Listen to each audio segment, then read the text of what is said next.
ആൾമാറാട്ടത്തിന് കൂട്ടുനിന്ന ഇബ്രാഹിം ബാദ്ഷയെ പോലീസ് തിരയുകയാണ്. ബ്രിട്ടീഷ് ക്രീം നൽകി കുറ്റവാളികളുടെ മുഖസൗന്ദര്യം വർദ്ധിപ്പിച്ചാണ് ആൾമാറാട്ടം നടത്തിയത്. കാസർഗോഡ് ബ്രിട്ടീഷ്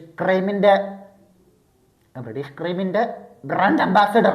എല്ലാം അവൻ തന്നെയാ, ഉണ്ടാക്കുന്നത് അവൻ തന്നെയാ, തേക്കുന്നത് അവൻ തന്നെയാ, പരസ്യം അവൻ തന്നെയാ, എല്ലാം ഒറ്റ കൈക്കുമ്പിളിൽ. നോക്കട്ടെ പരസ്യം വെച്ചിട്ട് ചെക്കൻ ഒരു ബിസിനസ്സേ ഉണ്ടാക്കി. നോക്കാം എന്തു വന്ന സാധാരണയായിരുന്നു. ഇപ്പോൾ ബ്രിട്ടീഷുകാരെ പോലെ